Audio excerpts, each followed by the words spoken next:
जब लेखक को यह एहसास हुआ कि उसके इलाके में भी पानी घुसने की संभावना है तो उसने क्या प्रबंध किया। जब लेखक को यह एहसास हुआ कि उसके इलाके में भी पानी घुसने की संभावना है, उसने एक सप्ताह का भोजन रखने का प्रबंध किया।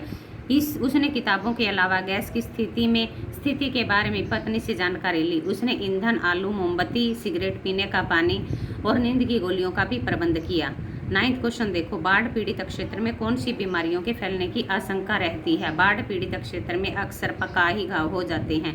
गंदे पानी से लोगों के पाँव की उंगलियां गल जाती हैं, तलवों में भी घाव हो जाते हैं। इसके अतिरिक्त हैजा, मलेरिया, टाइफाइड आदि बीमारियों के फैलने की आशंका हो जाती है।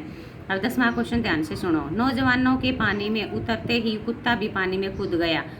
दोनों ने किस भावनाओं के वशीभूत होकर ऐसा किया है। एक के लिए दूसरे का पानी में कूद पड़ने से कुत्ते और नवयुवक के आत्मीय संबंध का बोध होता है। वे दोनों एक दूसरे के सच्चे साथी हैं, इसलिए उसने मानवीय होने और पशु होने का भेदभाव भी नहीं था। वे एक दूसरे के बिना नहीं रह सकते थे।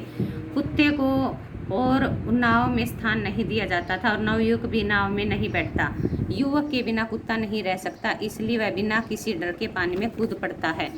अब 11th क्वेश्चन देखो ध्यान से। अच्छा है कुछ भी नहीं, कलम थी वह भी चोरी चली गई। अच्छा है वह भी चोरी चली गई। अच्छा है कुछ भी नहीं मेरे पास। मूवी, कैमरा, टेप रिकॉर्डर आदि की तीव्र उत्कंठा होते हुए भी लेखक ने अंत में उपयुक्त कथन क्यों कहा है। लेखक बाढ़ के दृश्य को पूरी तरह अनुभव करना चाहता था। उधर उसका लेखक मन चाहता कि बाढ़ के दृश्यों को पूर्ण रूप से संजोले।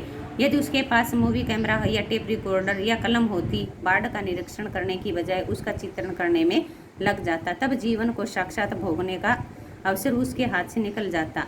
अब 12th क्वेश्चन देखो भी। आपने भी देखा होगा, मीडिया द्वारा प्रस्तुत की गई घटनाएं कई बार समस्याएं बन जाती हैं। ऐसी किसी घटना का उल्लेख कीजिए।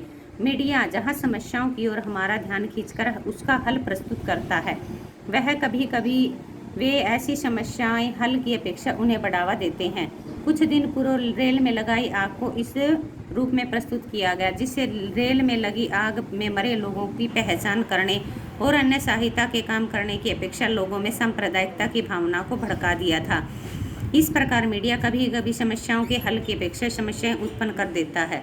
अपनी देखी सुनी किसी आपदा का वर्णन कीजिए। 1978 ईस्वी में टागरी नदी का बांध टूट जाने के कारण अम्बावला, छानी व उसके आसपास के क्षेत्र में बाढ़ आ गई थी। वहां के पूरे सदर बाजार में 4-4 फुट पानी जमा हो गया था। सभी दुकानों के अंदर पानी घुस जाने के कारण जान माल की हानि हुई थी। कुछ निचले क्षेत्रों में 8-9 फुट की ऊंचाई तक पानी बढ़ कर आगे चढ़ गया था। लोगों ने घरों में घुस के अपनी जान बचाई।